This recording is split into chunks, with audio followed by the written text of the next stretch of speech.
नमस्कार दोस्तों, top floor education में आपका स्वागत है। आज का वीडियो बाल विकास की 4 अवस्था, शैशवावस्था, पूर्वावस्था, उत्तरवालावस्था और किशोरावस्था पर आधारित है। इन चारों अवस्था से संबंधित कुछ प्रश्न और उत्तर देखें। पहला है, केवल शारीरिक पक्ष में होने वाले परिवर्तन कहलाता है अभिवृद्धि। संपूर्ण शारीरिक पक्ष में होने वाले परिवर्तन कहलाता है विकास। अभिवृद्धि और विकास में जीवन पर्यंत चलता रहता है विकास। बाल विकास से संबंधित परिवर्तन को किस मनोविज्ञान के अंतर्गत रखा गया है? विकासात्मक मनोविज्ञान। और संज्ञानात्मक विकास के सिद्धांत को किसने दिया? तो जीन पियाजे ने। आए नेक्स्ट देखें। संरचनावाद सिद्धांत का प्रतिपादन किसने किया? वाइगॉट्स्की ने। मनोलैंगिक विकास के सिद्धांत का प्रतिपादन किया सिगमंड फ्रायड ने। कोलबर्ग ने विकास के किस सिद्धांत का प्रतिपादन किया? नैतिक विकास के सिद्धांत का। और विकास को कुल कितनी अवस्थाओं में बांटा जा सकता है? तो 10 अवस्थाओं में। और बाल विकास की कुल कितनी अवस्थाएं हैं? तो 4 अवस्थाएं हैं। नेक्स्ट देखें। बाल विकास की ये 4 अवस्थाएं कौन कौन हैं? तो पहले भी चर्चा हुई है। शैशवावस्था, पूर्वावस्था, उत्तरवालावस्था और किशोरावस्था। शैशवावस्था को देखें। शैशवावस्था में किस आयु वर्ग के बच्चे आते हैं? जन्म से 2 वर्ष के बच्चे। जन्म के कितने वर्षों तक विकास की गति अति तीव्र होती है? तो 3 वर्षों तक। नेक्स्ट देखें। जन्म के समय बालक का भार होता है 6 से 8 पाउंड। बच्चा घुटनों के बल चलना शुरू कर देता है। 9 माह में बच्चा घुटनों के बल चलना शुरू कर। 5 ज्ञानेंद्रियों में जन्म के समय सबसे अधिक विकसित होता है जीव, यानी स्वाद उसका। नवजात शिशु सामान्यतः कितने घंटा सोता है? तो 18 से 22 घंटा। किस वर्ष शिशु बोलने का प्रयास करने लगता है? तो वह है 1 वर्ष में। बच्चे अकेला खेलना पसंद करता है जन्म के प्रथम 2 वर्ष तक। बच्चे का व्यक्तित्व अंतर्मुखी होता है शैशवावस्था में। सबसे पहले विकार शुरू होता है सिर से, और सबसे पहले सिर से विकास शुरू होकर पैर तक जाता है। अब पूर्वावस्था जो 2 वर्ष से 6 वर्ष तक की अवस्था है, इससे संबंधित कुछ प्रश्नों को देखें। शिशु बैठने एवं खड़े होने में समर्थ हो जाता है पूर्वावस्था में। बच्चे का व्यक्तित्व बहिर्मुखी होने लगता है पूर्वावस्था में। किस अवस्था में बालक में सामूहिक खेल की प्रवृत्ति प्रारंभ हो जाती है? तो वह है पूर्वावस्था। पूर्वावस्था को कहा जाता है पूर्व प्राथमिक स्कूल की अवस्था भी कहा जाता है इसे। नेक्स्ट देखें। कितने वर्ष की आयु तक पूरे दूध के दांत जो है निकल आते हैं? वह 3 वर्ष की आयु में। इसके बाद की जो अवस्था है वह उत्तरवालावस्था है, जो 6 वर्ष से 12 वर्ष तक की काल है। यह काफ़ी महत्वपूर्ण अवस्था है। उत्तरवालावस्था को कहा जाता है प्रारंभिक विद्यालय आयु भी कहा जाता है, स्फूर्ति अवस्था भी कहा जाता है, गंदी अवस्था भी कहा जाता है, नैतिक विकास का काल भी कहा जाता है, खेल की अवस्था भी कहा जाता है। कई नामों से जाना जाता है इस अवस्था को।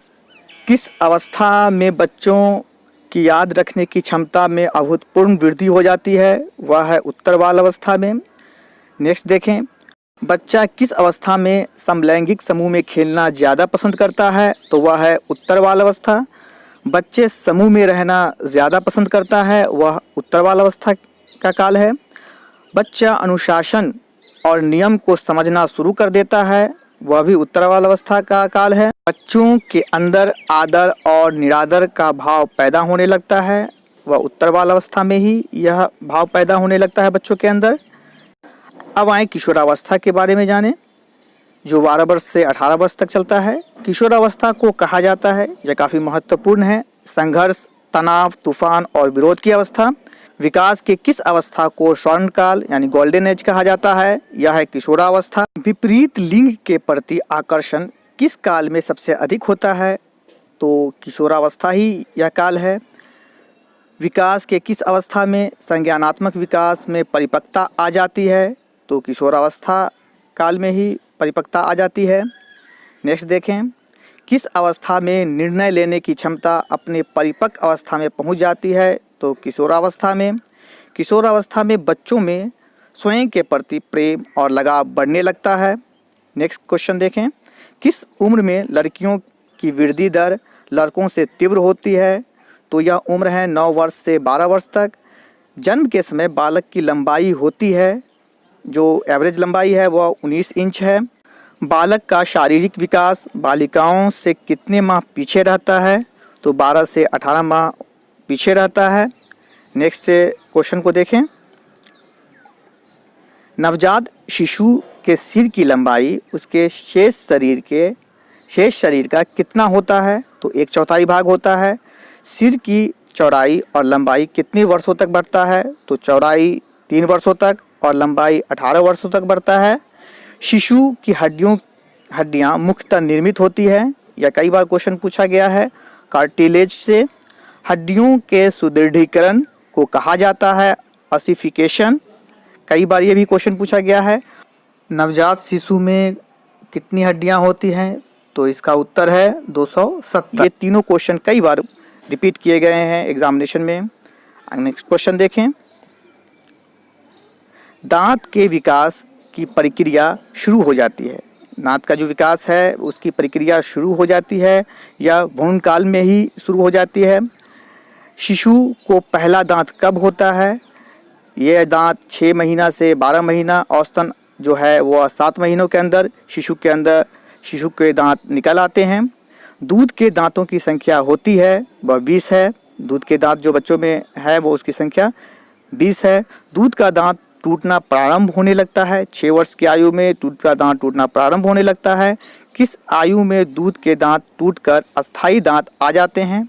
तो यह जनरली जो है, जो औसतन आयु रखा गया है वो 12 वर्ष में। स्थान पूछा गया है, अस्थायी दांत दूध के दांत के पीछे होता है।